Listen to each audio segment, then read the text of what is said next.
Cittagahapati mengatakan, dalam hal ini saya datang pada Sang Buddha bukan atas dasar sada, bukan atas dasar keyakinan.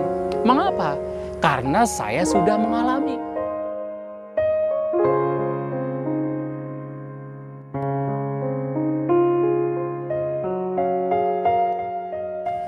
Bapak, Ibu, Saudara-saudari sekalian, banyak di antara kita umat Buddha yang mempunyai anggapan bahwa kita hendaknya tidak percaya bahkan terhadap ajaran Buddha sebelum kita membuktikan. Apakah pandangan demikian, anggapan demikian memang sesuai dengan apa yang disabdakan oleh Sang Buddha? Dan apakah kita tidak boleh percaya terhadap ajaran Sang Buddha walaupun kita belum membuktikan? Sebenarnya Sang Buddha tidak pernah mengatakan bahwa kita tidak boleh percaya terhadap ajaran beliau sebelum dibuktikan. Kita boleh percaya, kita boleh yakin ajaran beliau sebagai ajaran kebenaran walaupun kita belum membuktikan.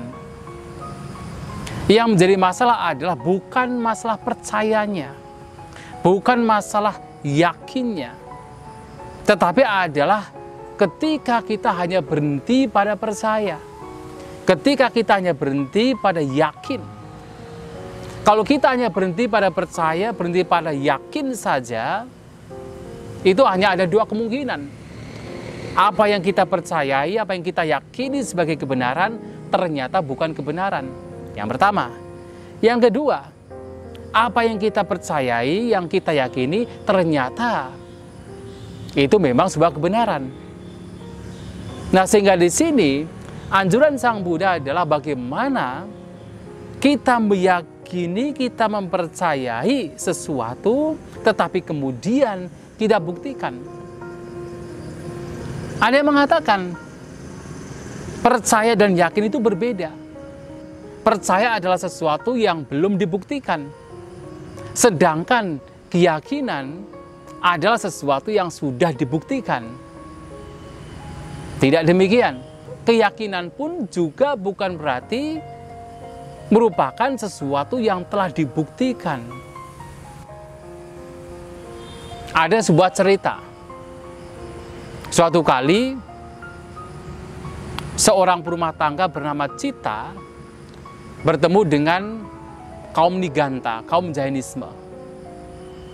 Pada waktu itu, pemimpin Jainisme yaitu Niganta Nyataputta bertanya kepada Citta, perumah tangga, "Wahai Citta, apakah kamu yakin?" Dengan menggunakan istilah sadda hati, yang kalau diterjemahkan adalah yakin atau percaya. Apakah kamu percaya, apakah kamu punya keyakinan terhadap apa yang disabdakan Sang Buddha, bahwa ada kondisi batin yang bebas dari vitaka dan wicara? Kondisi batin ini tidak lain dalam ajaran Buddha adalah pencapaian jana kedua. Apa jawaban dari Cittagahapati? Dia mengatakan, dalam hal ini saya tidak berdasar pada keyakinan terhadap ucapan Sang Buddha. Nah, mendengar demikian, Niganta dan para muridnya, wah, senang sekali.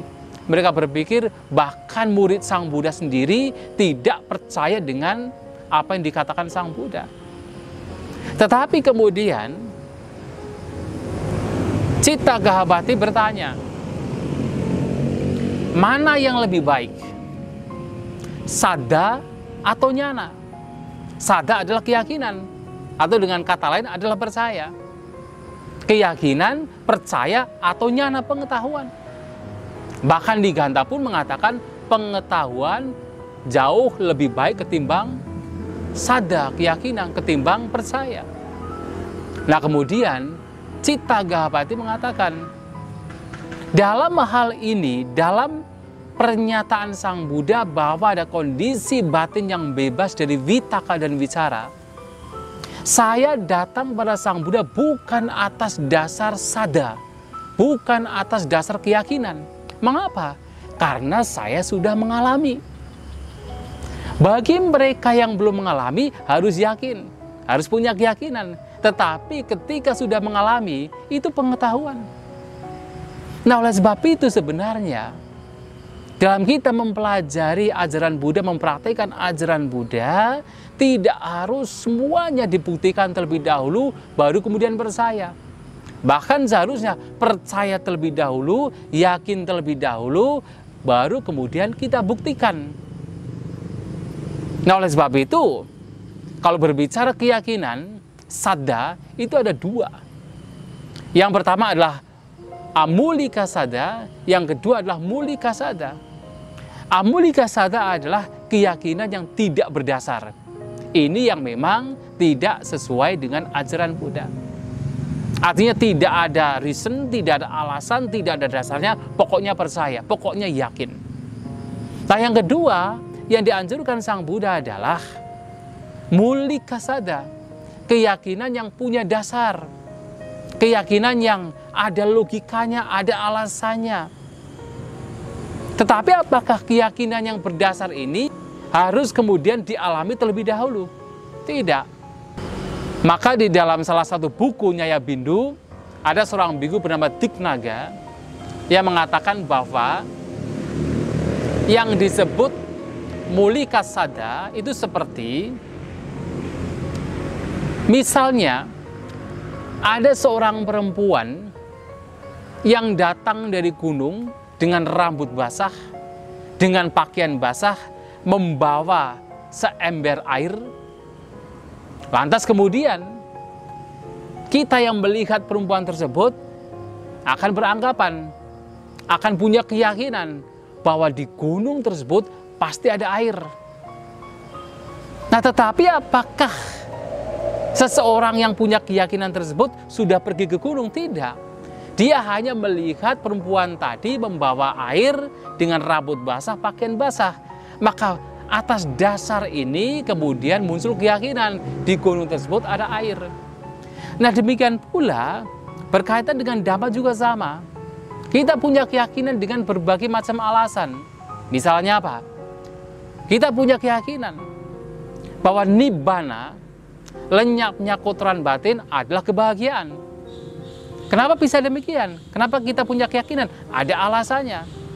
Padahal kita belum mengalami. Alasannya apa? Alasannya adalah sekarang kita memiliki kotoran batin. Dan sekarang kita mengalami, dengan pikiran kita dikuasai kotoran batin, kita menjadi menderita. Maka atas dasar itu kita berkesimpulan, kita punya keyakinan, kalau kotoran batin ini lenyap, pasti di situ akan ada kebahagiaan. Itulah nibbana. Nah, di sini walaupun kita belum mengalami nibbana, kita punya keyakinan bahwa nibbana itu ada atas dasar, atas alasan tertentu. Dan itulah keyakinan. Oleh sebab itu, Bapak Ibu Saudara-saudari sekalian, dalam kita menanggapi ajaran Buddha, sangat dibutuhkan percaya, sangat dibutuhkan keyakinan, walaupun kita belum mengalami. Yang terpenting, apa yang kita percayai, apa yang kita yakini sebagai kebenaran, kemudian kita buktikan bahwa apa yang kita percayai, apa yang kita yakini adalah memang sebuah kebenaran.